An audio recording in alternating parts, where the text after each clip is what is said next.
And we are connecting. Come on. And we are almost live. Almost live. Come on. Come on, YouTube. There we go. We are live. Hello, everybody, and welcome back to another live stream. It's been a while since we've been live on this channel, but if you guys happen to catch my announcement, we are going to be doing our best to go live on a Saturday morning. So we're going to be trying something a little bit new for a live stream over here. We're going to be reacting to. It's time to have that conversation about Joe Rogan. I have been seeing a lot of content around this, or sorry, not a lot of content. I've been seeing a lot of this video on my homepages by Fight Society. I've personally never watched this channel, but I keep seeing this video, and unfortunately, as much as I like Joe Rogan, his content is getting worse and worse. So what we're going to be trying to do is we are going to be reacting to this video, and we're going to try to keep any conversation. I don't know, like, it's very early in the morning for me over here. And the channels, we don't typically stream on the channel, so I don't even know if we're going to get any viewers, to be honest with you. But we're going to talk about this. If anybody decides they want to chat about it, we want to keep it just about the Joe Rogan video instead of the card that's actually happening today. That way we can, like, turn this around. We can make it into a video, because obviously, like, at the point the channel's at right now, not everyone is going to see a stream about a reaction to this Joe Rogan video. So I think we can flip-flop it and kind of turn it around to a video. So let's get into it. I am excited. The calf kick. Calf kick changed the fucking... Do you remember when the calf kick came into the game? If he's wearing a tie cup, a steel cup. Yep. Yeah, and of course, I obviously knew that this was going to be what we ended up diving into, man. Like, talking about the steel cup, Benson Henderson changing the game. It's funny how much of that has become a meme now. Which I also think should be illegal, because steel cups act as a leverage point as well. Joe Rogan's commentary. It's unprofessional. It's dumb. It's that of a casual MMA fan. Yeah, it's crazy because it actually is like a casual fan at this point. And Joe Rogan used to be, like, so good at it. I don't know if it's like him getting older, if he just doesn't keep up with the sport anymore, if he's a little bit, like, not nearly as interested, kind of like we get the vibe with Dana White. Has no idea what he's watching anymore. It's 3 minutes into the main event, and Joe Rogan has already contradicted himself 4 times. Oh, boy. Ignored a near submission, and spent the last 45 seconds talking about leg kicks that aren't even landing. It's literally, though, man. Calf kicks, they've changed the game, you know. I love the memes that have come out of this, though. It's been so good, man. Well, there's plenty of talk about this in comment sections and by MMA YouTubers. There's no one brave enough in the UFC orbit to say something about just how bad Joe Rogan's commentary is. And I never thought about that. Plus, but here's the thing, too. I don't think that Joe Rogan's commentary is bad. I really don't. I just think that it's... I just think that he kind of rambles on about the same thing each card. Like, I know it's become a meme, but everybody can kind of predict what Joe Rogan's going to say with the calf kicks. They've changed the game. The steel tie cups, things like that. You can just almost predict, like, what Joe Rogan's going to say. The decline of Rogan's commentary isn't just noticeable. It's actually hurting the sport that we all love. See, I think that's an exaggeration, to be honest with you. I do. 25 years, he's been the soundtrack of the Octagon, but lately, something's been really off with Joe Rogan. From bizarre biases to technical lapses that would make a white belt cringe. Today, we're asking the question that nobody wants to ask. Has Joe Rogan checked out? The evidence is mounting. I don't know. He is getting up there in age, because it's hard to believe that he really fell out of love with the sport. With Dana White, it would make more sense. Obviously, he probably sold most of his share in the UFC. He's defending John Jones to the point that he is. He doesn't care about making the best fights. Did he check out with Conor? No, not that far ago, or not that long ago. I don't know, but it's just hard to believe somebody who's a fan of combat sports, who does a podcast, Fight Companions, all of that. It's hard to believe, like, Joe Rogan is checked out. I just think he might be getting old.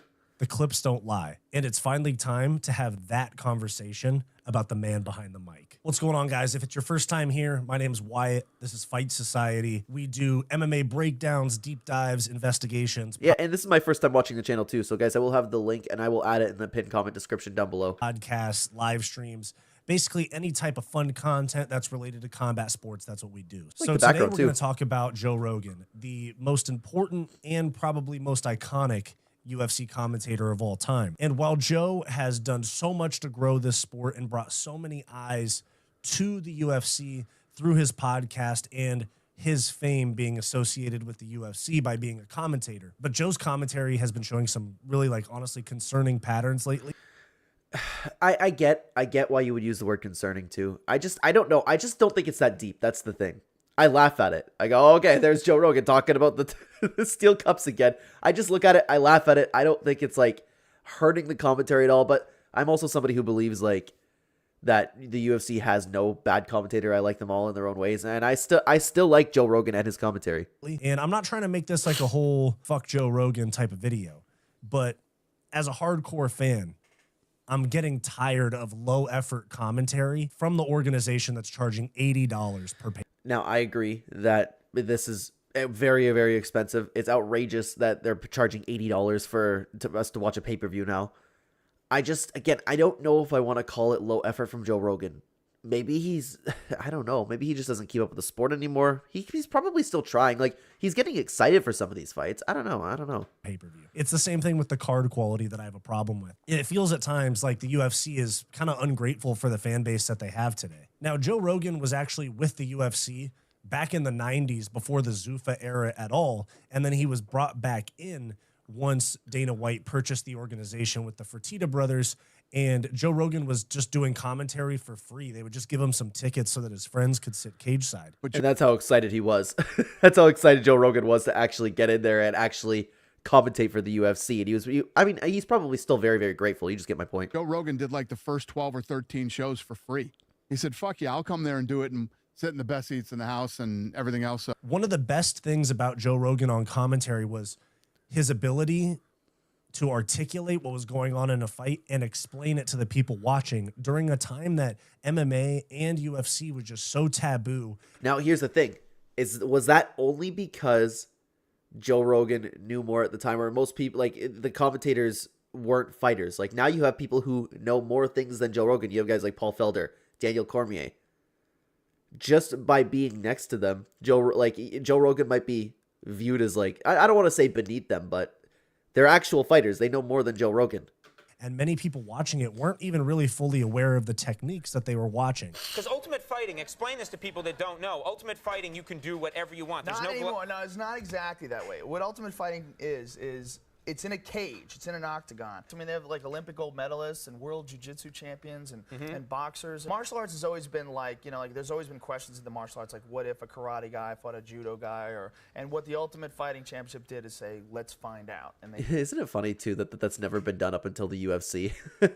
That'd be something that everybody would love like forever. And they threw them all together. That paired with his like passion and just how much he absolutely loved the sport and how much he loved pushing the sport through his own platform, the Joe Rogan Experience, it was really important for the UFC. Obviously, and he did a fantastic job doing it, but he still kind of does that.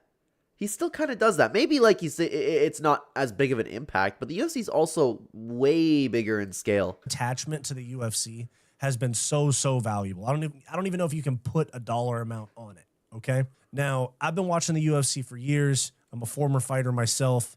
I love the UFC, and I care deeply about combat sports and the health of the industry and the products that are getting put out, because I mean, it directly correlates with my ability to make videos. So let's get into it. Here's some of the evidence of Rogan's slip-ups on commentary. Hang on, let me guess. The tie cups, calf kicks, Benson Henderson changes the game. What else am I missing? Okay, at UFC 259, his analysis of Israel Adesanya I thought we were going to get into Joe Rogan, like, just repeating the same things over and over. losing to Jan Blachowicz was just some of the most biased and inaccurate commentary that I heard during a fight, but he also kind of changed the narrative of the fight.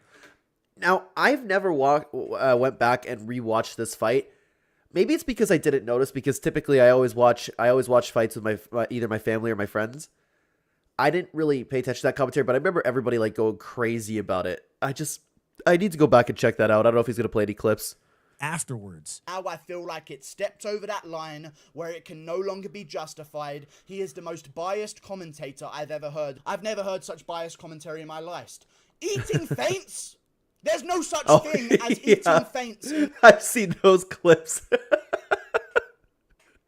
MMA. They are feints. They are not moves. They are not being thrown towards you in some kind of way that's going to hit you in the face or the body and hurt you. They are feints. By the way, speaking of the Guru, if you guys haven't watched that that podcast that he did with Mighty Mouse, it was so good, those two going back and forth. Fucking Izzy's dick the whole time. He also did the same thing at UFC 278, where he was basically writing Leon Edwards' obituary right before he kicked Kamaru Usman's head off. But okay, that one makes sense though. That one makes sense. Ooh, I don't know if we can show. Okay, I'm going to get rid of the highlight there because I would imagine that the UFC is always looking for people to copyright strike. May have resigned himself he's to not using losing it. a decision. Well, that's what Dean Thomas said. Yeah. Dean feels like that would be a moral victory for Leon Edwards. But that is not the cloth from which he is cut. I mean, that is a dejected. Okay, to be fair, this specific one, it made a ton of sense. Hey, Hugo, what's going on? I heard Joe Rogan said Clenbat beats prime Conor McGregor, and I agree. Yeah, that's what Joe said. That I guess he's very delusional, eh? Dude, this one is a justified, like, right off of Kamaru Usman. There it is. Oh my God. And very recently at UFC 313, the most recent pay-per-view, he said that calf is destroyed about Magomed Ankalaev's calf in the first round. And from then on, Magomed Ankalaev had no mobility issues like he did in the Jan Blachowicz fight. He did take a lot of calf kicks, but by no means was the calf destroyed. Yeah, he looked okay that entire time. It's just, I don't know if, like, maybe people are looking a little too deep into it. I just haven't paid that much attention to the things that Joe Rogan says. It's not a big deal. It doesn't ruin the card for me. Something else that the fans point out is the way that Rogan is biased in his analysis of fighters before and after fights on his podcast. So not even just on the commentary, but even on his own podcast, which I guess you can, which I'd say you can directly connect the two, because so many people that are UFC fans also watch Joe Rogan's podcast, especially if it's one of the MMA episodes. Yeah, so those videos pop off, but I don't even think it's like a bad thing to be biased. It's just you can't really show it when you're commentating. You can't do the Israel Adesanya, Jan Blachowicz type thing. A couple of things that he carried over from UFC onto his podcast that were just absolutely insane takes. Saying that Adesanya outstruck Jan Blachowicz and that it was the size and the grappling, but if you look right here, and like I said a few minutes ago, Jan Blachowicz outstruck Israel Adesanya. Yeah, but what about all those feints that he was eating? He was getting him with all the feints. Literally every single round of the fight. Another one that was just an insane take was that Jorge Masvidal could beat GSP. You look at GSP's victories, I mean, he beat some very good guys, but I think the guys Kamaru Usman beat, Colby Covington, Jorge Masvidal, Tyron Woodley, I think they're better. Wow, I forgot about that. I remember seeing that clip. I will give him Tyron Woodley. Prime Tyron Woodley? Ooh. Oh, I know I'm going to get crucified for this one. I would pick a prime Tyron Woodley to beat prime GSP. I would. But Masvidal, and who else did he say? Colby Covington? No chance. I think Masvidal's GSP level? Yeah. Really? I think if Masvidal was around during that time, he would be dangerous for everybody. Well, yeah, no, that's true. He's absolutely a dangerous guy for everybody, but he's definitely not a GSP level fighter. On another level. And I'll let you guys debate that one in the comments. But that was a highly, highly criticized take by Joe Rogan. Many people have also pointed out Rogan kind of falling back on just a few phrases and a few kind of concepts during fights that when all else fails and Rogan has run out of things to say because he doesn't do his research for fights, he falls back on. People forget, man, those calf kicks really got developed in the last 5 years. He's a marauder. And people forget, man, those steel tie cups can be used as a fulcrum to break the arm in an arm bar. Now, I laugh whenever a bunch of YouTubers do the impression. I am not good at it, so don't like, I don't want to hear about it in the comments because I know that I'm not good at it. People forget, man. People forget, man. Benson Henderson changed the game. There's just nothing that competes with high-level jiu-jitsu. Yeah, I mean, that one he still talks about. Yeah. What's that one? Get out of there, man. You do not want to be on your back with this guy. And meanwhile, the guy on the ground's getting the life pounded out of him. I'll play some clips, but the calf kicks, someone will have 2 calf kicks taken, and they'll be like, oh, he's injured now. He's not even going to be able to throw that leg for the rest of the fight. And the guy throws a head kick with it, the next, 5 He's seconds later. sprinting in the cage. Same with the steel tie cups, and then also with jiu-jitsu. I mean, I remember back on the last time Conor McGregor fought on that same card, Ilya Taporia KO'd Ryan Hall. It was just, it works. Oh, It's yeah, that one was crazy. You're right. The Ryan Hall glaze from Joe Rogan. Hey, Hugo. Hey, Clenbat. I just wanted to say I'm a big-time watcher. Really watch you MMA experts, Ariel Hawani and Netflix. You have an amazing personality. I love your UFC card breakdowns. Dude, thank you so much. That means a lot to me. I really, really appreciate that. I love MMA experts. I watch Ariel's show depending on who the guest, and of course, we all watch Netflix, eh? But I appreciate that. Thank you. Get him. It's going to get him. And it didn't. And Ryan Hall got KO'd. So now there are some commentators that will kind of contradict Joe when he says something way kind of I don't want to say out of line, but there's plenty of them that they'll offer like a deferring opinion for. Man, maybe this is the issue that I'm having with it, okay? Because there are so many things that he's saying, like, okay, well, these fighters check him. Joe Rogan has been saying this and that. I get like the popular ones that he's been saying, but I think it's a problem. Or I don't look at it as maybe an issue because I always watch fights. Again, the room's either full with my family or I have some friends over. So maybe it just doesn't matter to me because I'm not paying that much to the commentary. But everybody obviously has a problem with it, so I'm obviously in the minority here. Example, like during the UFC 278 sequence where Leon Edwards landed that head kick, when DC and Rogan were both saying he's resided himself to a decision loss, and John Anik came in with that's not the cloth from which Leon Edwards is cut right before the head kick. So somebody like John Anik, who's actually the man when it comes to commentary, in my opinion. I know some people get annoyed by him, but what? Who gets annoyed by John Anik? What? John Anik's commentary is great. And I still do believe it. I will stand on this that the UFC does not have a bad commentator. I made a tier list a while ago, and I even had problems like doing that for the commentators. They're also great. Of passion, knowledge, bringing facts to the fight that we didn't know about.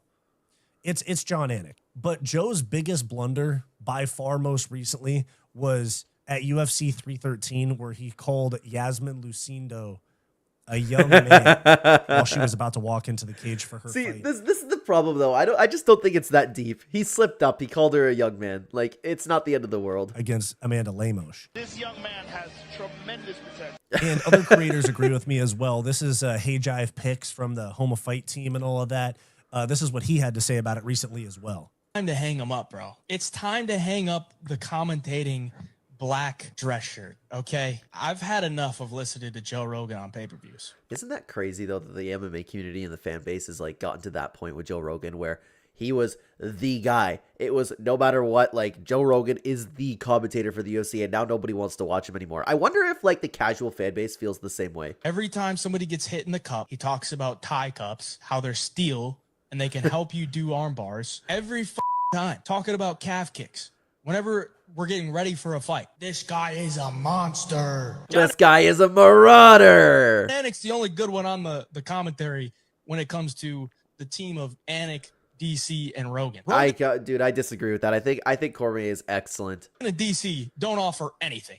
Okay, they really don't offer anything other than two guys watching a fight, and it's like being around that old guy. They tell you the same stories over and over again. That's what it is like for Joe Rogan. But I don't know. Daniel Cormier doesn't do that. Daniel has like a pretty good, I don't want to say banter. He's a pretty good back and forth with Rogan and Anik, man. Their reactions are great. It doesn't always have to be super, super analytical. That's the difference. Every single pay-per-view, it's steel cups, calf kicks. Like, we get it, man. We get it. Come up with something new. Like, tell me something about a fighter that I didn't know. The only person that ever says anything about a fighter that I didn't know is John Anik. Like, that's kind of what you're supposed to be doing. Like, I don't think Joe Rogan does any type of preparation for his job. Yeah, that's probably true. He resorts to very, very basic commentary for a lot of the prelim fights. I agree with that. I don't think Rogan prepares at all. If any of you guys watch Embedded, you'll see that during fight week, they have the fighter meetings where Anik, Megan Levy, Paul Felder, Michael Bisping, a few other of the commentators that do like the Spanish channel and the Brazil channel. And some of the producers and all of that. There's like 20 people, 15 people in a room, and they're interviewing fighters, basically where it's just the fighter being asked questions because they're gathering information about the training camp, their training partners, personal things leading up to the fight, what mindset shifts, and how did they come back from this fight? You guys have seen the clips, okay? I haven't been watching Embedded lately, but I never actually thought about that. Joe Rogan's never really present those things. And Joe would do a great job. Like, what was the last face-to-face that we had? I'm pretty sure Joe Rogan was there. Like, Joe Rogan does a good job of, like, those types of settings. Rogan has never been present for those.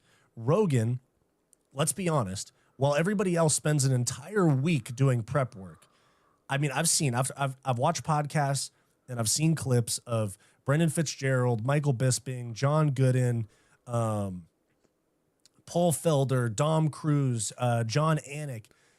You know, they got postcards. They have they probably do 20, 30, 40 hours of research.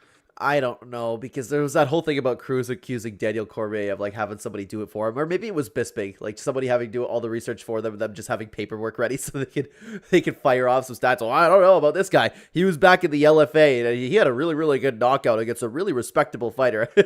I don't know. I have a hard time believing that everybody is doing research, but it does. To be honest, again, I don't think it's that deep. You can be a fight fan. I'm good with Joe Rogan. In the week leading up to an event, because it's an actual job.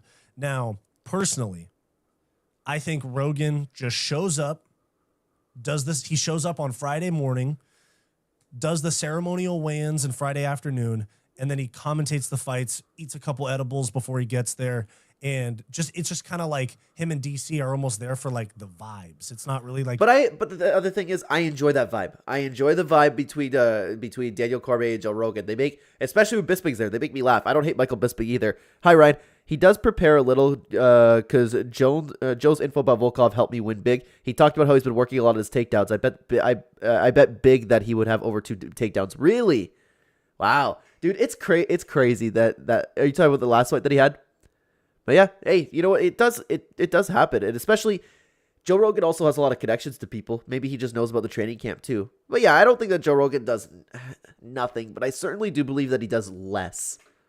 You know, DC seems to prepare, but DC doesn't really present himself in the most professional way. I hate to say it. Although I do appreciate like the looseness that Joe has compared to other like sports where all of the commentators are real stuffy. I just wish that Joe was more prepared and seemed to like care more about the fight itself, but it feels like sometimes he just likes to show up and talk about fights on his own terms, which kind of stinks when you're paying $80 for a pay-per-view. You know, but the thing is, I also don't pay $80 to listen to a particular commentator. I pay $80 for the fights, and those fights, like nowadays, are oftentimes not worth it, but I don't think about the commentators when I'm purchasing. But if you do, that's totally fair. I'm not like knocking anybody that does. You're sitting there, especially if you're like a consistent fan, you notice every time Joe Rogan's on there, it's the same things that I talked about, the same thing that Hey Jive Picks talked about. It's calf kicks, steel cups. People forget, man. I think that's my favorite one, dude. It never gets old. People forget, man. He's a marauder. Preparation issue is definitely a big part of it, where Rogan doesn't have any sort of preparation to be like, oh yeah, this fighter talked about in training camp how he put more focus on his wrestling than his striking, and that's gonna blah blah blah shit like that. But I also like the vibe that he has. Like Joe Rogan's more of the casual guy who comes up, and then you have somebody like Dominic Cruz who provides that analytical information. I enjoy all of it together, but again, totally fair if you don't. You know? What Rogan tends to do, and DC does it sometimes as well, as they essentially come up with a narrative for how the fight's gonna go before the fight happens, and then once the fight happens and it plays out differently than they thought, they don't adjust the narrative. Like, for example, with UFC 259, Adesanya versus Blachowicz, the fight was playing out so vastly different than Rogan. Yeah, they're talking about Adesanya striking, and then he starts getting taken down. I would imagine they're saying the same thing. Yeah, that was Volkov versus God. Before that fight, I never really went for a takedown in a fight, and he got 3. That's actually, looking back on that, that's a very solid bet. But that's awesome. I'm happy for you, Ryan. Had said it would. I mean, we thought Izzy was just going to totally outstrike him on the feet. If you listen to just Joe's commentary, he's ignoring strikes landed by Blachowicz, and he's glazing and hyping up feints by Adesanya, not even strikes being thrown. Rogan has a tendency to do that, where he just sticks to the idea of what he thought the fight was going to be. Yeah, literally. Someone can get pounded. Dude, my favorite ever is, hi Betty, welcome back over to this channel. My favorite is when you have a jiu-jitsu guy, and I love jiu-jitsu. I'm not hating on jiu-jitsu at all, but like the jiu-jitsu guy's getting pounded to death on the ground, and Joe Rogan's like, oh my God, you better watch out. You better watch out. This guy is an animal off of his back. Instead of adapting to how it really is. While there is a little bit more energy on the pay-per-views with DC and Rogan, it feels like subpar commentary, but that energy also has some like kind of side effects, because Joe Rogan is like what I would call a prisoner of the moment, where every fight that he's watching that's sick, oh, this is the best fight I've ever seen in my life. That's the craziest KO I've ever seen. And his eyes do get wide like that too. It's all the time like, oh my God. Or like I don't know. And I still don't know if he over exaggerates that just for the clips, because obviously they always get shit around like, you know, like he actually does that. And I don't know if he's just doing that to do that or if that's his genuine reaction. I've never seen someone lock up a triangle so quickly.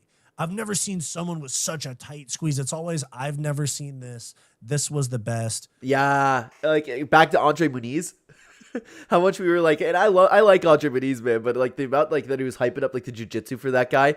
Oh boy. And then the fighter proceeds to like go get destroyed. Blah, blah, blah, blah, blah. And don't get me wrong, I like the emotion and stuff like that, but objectively it's not true. Like Rogan will watch Leon Edwards' head kick at UFC 278, and then freaking 2 weeks later on a fight night, somebody will get like a kind of sick like combo that drops someone, and they follow up with a TKO, like with punches. This guy is a different beast, let me tell you. This guy is a problem. And he'll go on his podcast and be like, that was the craziest finish I've ever seen in my life. That's actually a perfect impression of it. Like the face, dude, the facial expressions he had down. Look at that. That was the craziest finish I've ever seen in my life. He's so fast. Masvidal could beat GSP. Shit like that. I don't know if he's lost interest, but I think his schedule is just so crazy with his podcast and doing comedy shows, and then kind of just like showing up for the UFC on Friday morning or whatever it is when the fights are on Saturday. It's almost like when we were in middle school and you realize 20 minutes before you have to be in class that you didn't do your homework and you're just like rushing it and you're like, I got it done. That's Rogan, okay? That's Rogan on UFC commentary. I don't know if that's the case, man. I don't know. I almost think it might just be he's getting old. You know what? I'm going to look it up right now. Excuse me for just a second. How old is Joe Rogan? Joe Rogan age. He is 57 years old. You know, it's about time where like this type of stuff starts happening.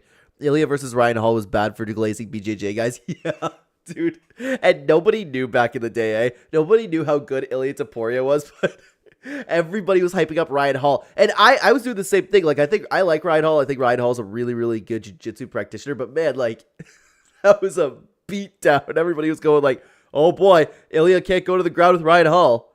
And he used to be able to get away with this because the sport wasn't moving so fast and changing so quickly and new stars developing so fast.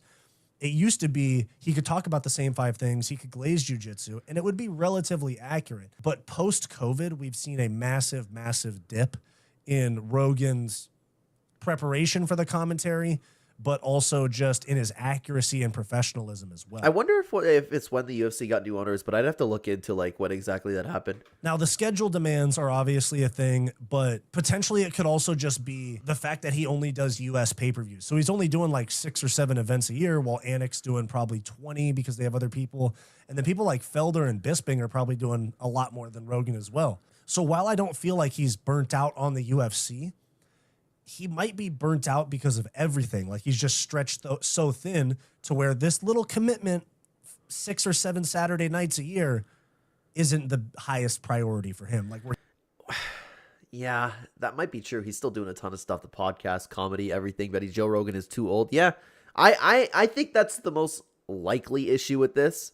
But of course, we never know for sure, right? He wants to go and be like, oh yeah, let me see what's up with this 9-2 guy that's in his UFC debut off the Contender Series. Yeah, that's the thing. It's very clear a lot of times that Joe Rogan is not familiar with some of the fighters that are fighting, while somebody like Dominic Cruz absolutely is.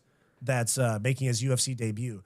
I mean, he's just going to sit there and fall back on. I mean, literally, the first 7 fights of the night, Rogan has fallen back on the tie cups and the calf kicks and jiu-jitsu, and this guy's a monster. Does anybody else find that funny, though? Dude, my dad like I said, I usually watch fights with my family or my friends. My dad hates when Joe Rogan starts doing that. Oh, here we go. Like my dad's like one of the older guys that's like, the mannerism, like, oh, here we go again about the leg kicks. This guy's the best ever. My dad hates it. I just laugh at it. Maybe that's why I laugh at it a little bit more, because I find it funny. My dad like going crazy about it. Rogan would simply be more successful if he did his podcast and dropped the fights. No, he definitely would be more successful, but I feel like for his vibe, he might be better doing the fight companions. Hey, John. So I think part of it is not like burnout, but just on UFC, but just being stretched thin, because it feels like he's like, oh yeah, I just get to go hang out with the boys and talk fights, when it's really, it shouldn't be that way. It is a professional production for a major sports organization with a lot of money behind it that people are paying a lot of money to see. Some of you guys are probably sitting here and you're like, dude, why does this matter? Like, why we like Joe? Why does this matter? That's kind of where I am, so I'm interested to see what he has to say about it. Plus, I truthfully do not know how the casual MMA fan base feels about it. I feel like they would probably like Joe Rogan, because they would be looking into like, oh, this guy's a marauder. The reason that it matters is because UFC is growing extremely fast. They're probably going to go to Netflix next year, which is going to blow up the sport even further. And given that, we have new fans coming into the sport every single day. And if they're coming in for a big fight, because normally a new fan gets reeled in by a big event, like their friends invite them over to watch Khabib versus Conor. Yep. Or there's an Alex Pereira fight. Or, oh my God, there's a Sean O'Malley fight. They're going to come for a big fight. And that means Rogan's most likely going to be on the commentary. Dude, I know I've mentioned this on the channel before, but I still think about like whenever we're talking about like, okay, we're bringing new fans in. Dude, my wife and I had an actual party with like a ton of people for Colby Covington and Leon Edwards. Like the card was good, okay, and it was like around Christmas time when we're all getting together, but it was like, no, this main event should be sick. And I remember all of us watching that fight and nobody was interested in it. It was horrible, but we had a really, really good night. It just ended on like a giant dud. Was it Clenbat at 1K subscribers a few months ago? Maybe I'm wrong. No, we've been steadily gaining. You're probably thinking about Clen Day. That would make them hate it. Which, I'm sorry, John, which part? Are you talking about like the Joe Rogan monster thing? Or the Colby Covington? All these new fans and kind of just giving them Joe Rogan's outlook on the fight. The amount of times that I'm either at my own gym for MMA, or I'm at like a gym like lifting. Yeah, Colby. Yeah, dude. Well, thankfully, most of like my circle already likes MMA, but especially the girls were not interested in anything like that fight had to do, because they were just kind of standing around. And we had some other guys that we were like they came to hang out, and there was a couple fights on there that was good, but it just like, it could not have ended the night worse. And it was like 1 a.m. too. Everybody was tired at that point. If I'm like out and about doing social stuff and UFC comes up and I hear people giving fucking Rogan takes, oh my God, the amount that happens drives me crazy. They go, oh, this, oh, that. Don't get me wrong, guys. I love Joe Rogan. Like him and Chael Sonnen are the two reasons that I even like got into podcasting and content creation in the first place. Okay. So I'm not like trying to disrespect them. Yeah. And same here. I love Chael. I love Joe Rogan. Both of them. Joe Rogan can beat 100 gorillas easily. Yeah. Joe Rogan, dude, the way Joe Rogan's built right now, it's a little bit like a gorilla. But for the sake of this channel, my loyalty is to the sport, not to guys that got me into podcasting. You know what I'm saying? So you have Rogan, who has a very powerful voice, but he's giving relatively uneducated opinions and dated opinions a lot of the time. And they're being pushed out on large pay-per-views and on his podcast, to where fighters' reputation is being influenced by that. And the only thing that I could really draw that to is when the height of Masvidal was a thing. At the time I was working in an emergency room, and I still remember like the time there was a big BMF fight. People were acting like Jorge Masvidal was like the greatest fighter of all time. That's the only time that I've experienced it, but I don't have like a ton of conversation among the casual community. Fans' perception of certain fighters, all based on how kind of a jaded, checked out old head takes the sport because he views it through a 2007 MMA lens, you know? So it just affects the product overall. And when you look at other commentators like Anik or even Bisping and Felder, Laura Sanko's good too. And as much as people hate on her being on commentary, dude, I think they're all good, man. Even Sanko. I think every single commentator that the UFC has is good. Even the ones that worked in the past. Kenny Florian was probably my favorite commentator ever. I miss him, man. Super analytical. And I think that it's there just needs to be a change. Okay. So like, what is that change? Is it Rogan doing more commentary for the UFC? I really doubt that happens. It definitely won't happen, but it would help. Like it would help like 2 years after consistently doing it, because you need to get to know all the fighters. I really doubt he wants to work with other commentators, like switch out DC for somebody. And it just seems like there is no solution to this other than Joe Rogan walking away from commentary. or doing just the in-ring interviews, honestly. You Like, know just what? being That's not a bad idea. Just have Joe Rogan sit there, do whatever he wants, talking to whoever he wants, and then when it's time to like, oh, Sean Brady, ladies and gentlemen, like that'd be really cool because he really lives for those moments too. guy that walks in and does the interviews in the cage after the fight without being on commentary. But I understand that's part of their model. But I think it's potentially time for Joe Rogan to walk away from commentary. While this is very unlikely, I think that's what's best for the UFC long term. Because Rogan, even though he plays a very minor role in the UFC in terms of how often he's around these days, he still plays a very big role in terms of how a lot of the fans perceive the sport. Now, I just, do you think that's true? Like, yeah, maybe the casual community, but does it, his opinions like matter that much as besides like the fights? But then again, like it's true that a lot of people walk through life being NPCs and just taking on whatever opinion someone's given to them. Was it the DC analysis to remind you that you were the man? Oh, yeah. No, it was something like, remember who you are. But that's what that DC always writes that type of stuff, dude. What about the weigh-in show not too long ago? Oh, crap. What was it? Oh, Suarez versus Whaley. Anik's like, we don't need to see a rematch between Tatiana Suarez and Cancer. I think it was her. I'm not saying all. But yeah, of you, that's always Daniel Cormier's keys to victory. The casual, especially the new fans that are getting into it because they listen to Rogan on like a fan. They listen to Rogan's podcast, and that gets them into UFC. They're literally adopting Rogan's MMA takes like across the board. So I will say, huge respect for Rogan. I'm not sitting here saying I don't like the guy or anything. I'm talking about just critiquing his commentary. It is bad for the sport, okay? And it's important to note, I'm totally with Fight Society here. I have all of the respect in the world for Joe Rogan. I'm a fan of Joe Rogan. I've liked Joe Rogan like my entire life. It's just like his commentary has gone down a little bit. Do you guys think Rogan needs to move on? I mean, I'm not trying to be a hater here, okay? I'm just saying constructive criticism helps us all, and I want the UFC broadcast to be as good as possible. Okay? Well said. I care about the sport, and I care about combat sports as a whole. So I think Rogan on the commentary is doing a detriment to the sport. So let me know what you guys think down below. Did you like this video? Then like it. Yeah, it was a very good video, man. You guys, and I will be adding the links for Fight Society, and you know what? I'll put it in the description right now, so that way we don't forget. Let me add these to the description of the live stream for anybody who wants to watch it. Support.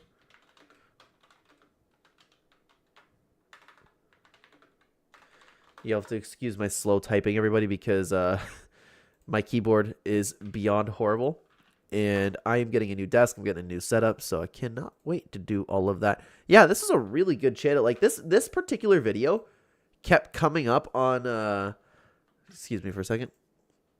This particular video kept coming up on my... sorry. I'm getting used to my OBS settings over here. Which one do we want to use? Boom, kinda. Nothing really helps. But yeah, this channel kept popping up on my For You page. Not the channel, the one particular Joe Rogan video, which he's been uploading a lot. Yeah, I'm definitely going to be watching this. And the reason, obviously, like I don't subscribe or anything on this channel. Or, oh, no, I am using my personal account. Subscribe. There we go. I thought that I was watching on my Clenbat channel over here. But guys, that has been the reaction live stream for today.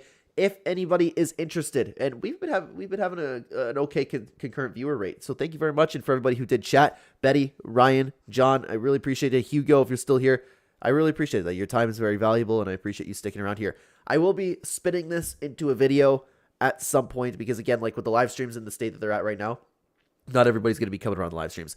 I will, if anybody's interested, be live on my Fortnite channel with I don't know if any of you would know who that is. A guy named Loot Station. We're going to be playing some custom games, so you can check that out in the description down below if you want to go head over there. Ryan, I appreciate that, man. Thank you very, very much. I'm going to go get started working on the other channel, and we're going to do our best to stream on 3 channels every single Saturday. Thank you so much for coming, guys. Take care, everybody.